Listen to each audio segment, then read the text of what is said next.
नमस्कार मित्रों, श्री संत गाडगे महाराज हिंदी कनिष्ठ महाविद्यालय भुसावल से मैं एस.के. खंडेलवाल मेरे YouTube चैनल में आप सभी का तहे दिल से स्वागत है। आज हम कक्षा 12वीं युवक भारती की पाठ्यपुस्तक में विशेष अध्ययन हेतु दिया गया काव्य कनुप्रिया इसका अध्ययन करेंगे, जिसके लेखक हैं डॉक्टर धर्मवीर भारती। सर्वप्रथम हम लेखक का परिचय देखेंगे। धर्मयुग के संपादक के रूप में यश अर्जित करने वाले डॉक्टर धर्मवीर भारती जी का जन्म उत्तर प्रदेश के अतरसुइया मोहल्ले में एक कायस्थ परिवार में 25 दिसंबर 1926 को हुआ था। इनके पिता का नाम श्री चिरंजीव लाल वर्मा व माता श्रीमती चंदा देवी। शैशव काल में ही पिता का देहांत हो जाने से इन्हें अर्थाभाव का संकट झेलना पड़ा। इनका जीवन बड़ा ही संघर्षमय रहा है। इनकी शिक्षा DAV हाई स्कूल में हुई और उच्च शिक्षा प्रयाग विश्वविद्यालय में। प्रथम श्रेणी में MA करने के बाद डॉक्टर धीरेन्द्र वर्मा के निर्देशन में सिद्ध साहित्य पर शोध प्रबंध लिखकर इन्होंने PhD प्राप्त की। भारती जी ने मुंबई से प्रकाशित होने वाले टाइम्स ऑफ इंडिया पब्लिकेशन के प्रकाशन धर्मयुग का संपादन कार्य भी कई वर्षों तक किया। भारती जी एक ऐसे साहित्यकार कहे जा सकते हैं जो समाज और मूल्यों को यथार्थपरकता से देखते हैं। इन्हें अनेक पुरस्कारों से सम्मानित भी किया गया है, जिसमें मुख्य है पद्मश्री, व्यास सम्मान एवं कई राष्ट्रीय पुरस्कारों से भी अलंकृत किया गया है। अब हम इनकी प्रमुख कृतियां देखते हैं। इनकी प्रमुख कहानी संग्रह है मुर्दों का गांव, स्वर्ग और पृथ्वी, चांद और टूटे हुए लोग, बंद गली का आखिरी मकान, सांस की कलम इत्यादि। इनकी काव्य रचनाएं हैं ठंडा लोहा, 7 गीत वर्ष, कनुप्रिया, जो अभी हम पढ़ने वाले हैं। इनका प्रमुख उपन्यास है गुनाहों का देवता। गुनाहों का देवता उपन्यास से ही भारती जी की लोकप्रियता बढ़ी। आज़ादी के बाद के साहित्यकारों में ये अपना एक विशिष्ट स्थान रखते हैं। इनका उपन्यास सूरज का 7वां घोड़ा, इस पर तो फिल्म भी बनी है। इनके निबंध है ठेले पर हिमालय, पश्यंती। इनके नाटक एवं एकांकी है नदी प्यासी थी, नीली झील, आवाज़ का नीलाम। अंधा युग इनका बहुत प्रसिद्ध नाटक है, जिसकी पृष्ठभूमि पर ही यह कनुप्रिया लिखा गया है। भारती जी के लेखन की खासियत यह है कि हर उम्र और हर वर्ग के पाठकों के बीच इनकी अलग अलग रचनाएं लोकप्रिय है। इनके अंधा युग नाटक में स्वतंत्रता मिलने के बाद में जो गिरते हुए जीवन मूल्य थे, अनास्था थी, मोह भंग जो लोगों का हो गया था, विश्व युद्ध के कारण उपजा हुआ जो डर लोगों के मन में था, अमानवीयता जो उस समय बहुत अधिक फैल चुकी थी, उन सभी का चित्रण इन्होंने अपने नाटक अंधा युग में किया है। भारती जी ने समाज के हर वर्ग की हर समस्या का चित्रण अपनी रचनाओं में किया है। अब हम अपने काव्य कनुप्रिया की विषय वस्तु की ओर बढ़ते हैं। हमारे पाठ्यपुस्तक में दिया गया है काव्य कनुप्रिया। कनुप्रिया का अर्थ ही है कृष्ण की प्रिया। कनुप्रिया का लेखन अंधा युग के लेखन के 4 वर्ष बाद हुआ। इसकी भूमिका में भारती जी ने लिखा है कि अंधा युग की समस्या के ही कुछ विशिष्ट संदर्भ कनुप्रिया में उद्घाटित हुए हैं। जब इतिहास की दुर्दांत शक्तियाँ मनुष्य को विवश कर जाती है, तब व्यक्ति की रागात्मकता ही उसे सांत्वना प्रदान करने में समर्थ होती है। अंधा युग में असफल इतिहास की बात कही गई है और कनुप्रिया में यही तथ्य भावानुकूल तन्मयता के बीच उभरकर सामने आता है। अंधा युग में बौद्धिक धरातल पर गहरे तर्क और विश्लेषण की दृष्टि से अंधापन, प्रतिशोध, हिंसा और कुंठा आदि संदर्भ उभारे गए हैं। वहीं कनुप्रिया में कृष्ण के गहरे प्यार में डूबी राधा अनजाने ही इन संदर्भों को प्रश्नों के माध्यम से विचारणीय बना देती है। सचमुच अंधा युग के समान ही कनुप्रिया भी भारती जी की एक विशिष्ट कृति है। कनुप्रिया राधा के मन में कृष्ण और महाभारत की कथा से संबंधित काव्य है। इस काव्य में बताया गया है कि प्रेम सर्वोपरि है और युद्ध का अवलंब करना निरर्थक है। राधा कृष्ण से महाभारत युद्ध को लेकर कई प्रश्न पूछती है। महाभारत युद्ध में हुई हार जीत, कृष्ण की भूमिका, युद्ध का उद्देश्य, युद्ध की भयावहता, संहार सैन्य आदि बातों से संबंधित राधा का कृष्ण से हुआ तर्कसंगत संवाद इस काव्य में चार चांद लगा देता है।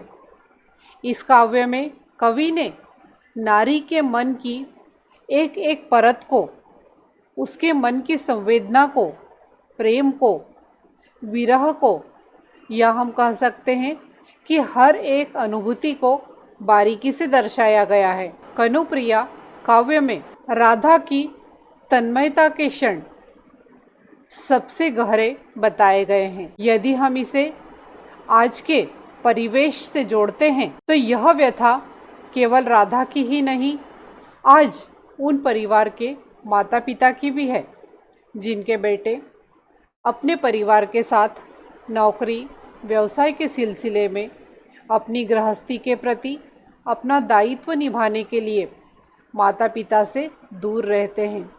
जिस तरह से युद्ध के महानायक के रूप में कृष्ण राधा से दूर हैं, उनके बिछोह की व्यथा माता पिता को किस तरह भोगनी पड़ती है। कई सालों तक उनके बेटे अपने माता पिता को आखिर दर्शन क्यों नहीं देते, पर वे माता पिता यही सोचकर संतोष और गर्व कर लेते हैं कि उनका बेटा वहाँ बड़े पद पर है, जो उनके साथ रहने पर नसीब नहीं होता। यही व्यथा आधुनिक युग से जोड़कर लेखक ने हमें राधा कृष्ण के माध्यम से बताई है। अब हम कनुप्रिया काव्य के प्रथम सर्ग की ओर चलते हैं। इस सर्ग को पढ़ने के पहले हम यह जान ले कि राधा महाभारत के युद्ध को लेकर कृष्ण से कई प्रश्न पूछती है, पर कृष्ण उसके साथ नहीं है। वह तो अपने मन में बसे कृष्ण से ही बातें करती है। राधा को लगता है कि प्रेम त्याग कर युद्ध का अवलंब करना निरर्थक बात है। यहाँ कनु उपस्थित नहीं है। कनु को जानने का माध्यम है राधा, जिसके माध्यम से हम कृष्ण को भी जान सकते हैं। धर्मवीर भारती जी कहते हैं कि हम बाह्य जगत को जीते रहते हैं, सहते हैं, अनुभव करते रहते हैं, चाहे वह युद्ध बाह्य जगत का हो या बलिदान का।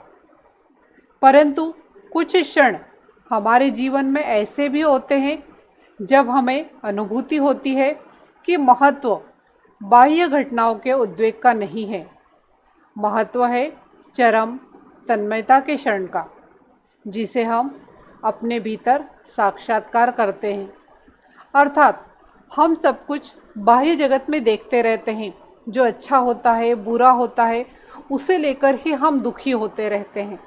लेकिन सचमुच में वे सभी घटनाएं हमें तभी प्रभावित करती हैं जब हम पूरी तन्मयता के साथ उससे जुड़े होते हैं। यही इस काव्य में बताया गया है कि राधा पूरी तन्मयता के साथ, तल्लीनता के साथ कृष्ण से जुड़ी हुई है। इसलिए बाह्य जगत में जो भी घटनाएं घट रही है, जो भी कुछ हो रहा है वह राधा को झकझोर रही है। लेकिन कुछ मनुष्य ऐसे भी होते हैं जो बड़े सहज मन से जीवन जिया करते हैं। चरम तन्मयता के क्षणों में डूबकर जो जीवन की सार्थकता पाते हो, उनका यह आग्रह होता है कि उसी सहज मन की कसौटी पर सभी घटनाओं, व्यक्तियों को वे जांचेंगे, परखेंगे। एवं ऐसा ही आग्रह इस काव्य में राधा का है, क्योंकि वह कृष्ण से बहुत अधिक प्रेम करती हैं एवं जिस तरह वह कृष्ण की नज़र से या कृष्ण के द्वारा दिए गए ज्ञान को अपने भीतर समाहित करके उसी दृष्टि से इस जग को देखती है, वह यही सोचती है कि यह जग भी उसी तरह उसे दिखाई दे। अपने सखा कृष्ण से तन्मयता के क्षणों को जीना और उन्हीं क्षणों में अपने सखा कृष्ण की सभी लीलाओं की अनुभूति करना, यही तो कनुप्रिया चाहती है। इसलिए राधा भी महाभारत युद्ध की उसी समस्या तक पहुंचना चाहती है जहां दूसरे पात्र भी है। उसकी समस्या तक अपने भाव स्तर तथा तन्मयता के क्षणों द्वारा पहुंचती है। कनुप्रिया की मूल प्रवृत्ति संशय अथवा जिज्ञासा नहीं है, अपितु भावोत्कट तन्मयता है। वह अपने कृष्ण पर संदेह नहीं करती है, वह सिर्फ तन्मयता के क्षण में कृष्ण तक पहुंचना चाहती है। उन तन्मयता के क्षणों के द्वारा ही कृष्ण से अनेक प्रश्न करना चाहती है, उन प्रश्नों के उत्तर चाहती है। अब हम सर्वप्रथम इसका वाचन करेंगे। पहला सर्ग है सेतु मैं। सेतु आप सभी जानते हैं कि पुल जिसे हम कहते हैं, मैं अर्थात राधा या कनुप्रिया। नीचे की घाटी से ऊपर के शिखर पर, नीचे की घाटी से ऊपर के शिखर पर जिसको जाना था वह चला गया। हाय मुझी पर पग रख, मेरी बाहों से इतिहास तुम्हें ले गया। सुनो कनु सुनो, क्या मैं सिर्फ एक सेतु थी तुम्हारे लिए? लीला भूमि और युद्ध क्षेत्र के अलांघ्य अंतराल में अब इन सुने शिखरों मृत्यु घाटियों में बने सोने के पतले गूथे तारों वाले पुल सा निर्जन निरर्थक कांपता सा यहाँ छूट गया मेरा यह सेतु जिस्म। जिसे जाना था वह चला गया। अब हम इसका अर्थ देखते हैं। राधा कहती है कि हे कान्हा, इतिहास की बदली हुई इस करवट ने तुम्हें युद्ध का महानायक बना दिया है, लेकिन हे कनु, इसके लिए बलि किसकी चढ़ी? तुम तो महानायक के शिखर पर अंततः मेरे सिर पर ही पैर रखकर आगे बढ़ गए। अर्थात यहाँ पर राधा यही कह रही है कि तुम तो यहाँ से चले गए, मुझ पर ही पैर रखकर। यह इतिहास तुम्हें ले गया है, तुम्हें युद्ध का महानायक बना दिया है। यहाँ पर राधा अपने कनु से फिर कह रही है कि सुनो कनु सुनो, लीला भूमि से युद्ध क्षेत्र के अलांघ्य अंतराल में, अर्थात जो दूरी थी लीला भूमि से जहाँ पर हम दोनों मिले थे, इस लीला भूमि से युद्ध क्षेत्र में अर्थात महाभारत के युद्ध क्षेत्र में जहाँ आज तुम खड़े हो, उस युद्ध क्षेत्र तक की इस अलांघ्य अर्थात जिसे लांघा नहीं जा सकता, ऐसी दूरी, इसके लिए तुमने मेरा उपयोग सिर्फ सेतु के लिए किया है, अर्थात पुल के रूप में किया है। तो क्या मैं तुम्हारे लिए सिर्फ एक सेतु थी? राधा फिर कह रही है कि अब इन सुने शिखर और मृत्यु घाटियों के बीच में बना हुआ यह पुल, अर्थात सोने के पतले तारों से गुथा हुआ यह जो पुल है, यह अब निरर्थक, निर्जन और कांपता हुआ सा लगता है। यह तो यही छूट गया है। अर्थात राधा कह रही है कि यह जो मेरा जिस्म है, जिस पर पैर रखकर तुम यहाँ से चल दिए हो, अब यह तो निरर्थक सा रह गया है, कांपता हुआ यहीं पर छूट गया है। जिसको जाना था वह तो चला गया, अर्थात तुम मेरे जो सबसे अधिक प्रिय थे, तुम तो मुझ पर पैर रखकर अब युद्ध क्षेत्र में पहुंच गए हो, युद्ध के महानायक बन गए हो और मेरा यह शरीर यहीं पर छूट गया है। जिस तरह से आप लोगों ने देखा होगा कि पुल पर से यदि हम लोग कहीं जाते हैं, जो तारों से बना हुआ पुल या लकड़ी से बना हुआ पुल होता है, तो वह हिलता रहता है, कांपता रहता है। और इसलिए राधा कह रही कि मेरा यह कांपता हुआ शरीर जो पुल रूपी है वह यहीं पर छूट गया है और तुम तो युद्ध के महानायक बन गए हो। अब हम इस सर्ग की आकलन कृति देखेंगे। इसमें पहली है कृति पूर्ण कीजिए, सेतु के दोनों छोर। तो कौन कौन से दोनों छोर है यह उसमें बताए गए हैं। पहला है लीला भूमि, दूसरा है युद्ध क्षेत्र। उसके बाद में इसी प्रकार से हम दूसरी कृति देखेंगे, उत्तर लिखिए। तो किसका उत्तर लिखना है? ऐसा है राधा का सेतु जिस्म। इसके हमें 4 उत्तर लिखने हैं। पहला है सोने के पतले तारों से गूथे तारों वाले पुल सा। दूसरा है निर्जन। तीसरा है निरर्थक और चौथा है कांपता सा। ये सभी उस सर्ग में अर्थात सेतुमय इस सर्ग में ये सभी उत्तर दिए गए हैं। उसी तरह से इसमें हमें 2 अंक के लिए एक स्वमत आता है लिखने के लिए। धन्यवाद।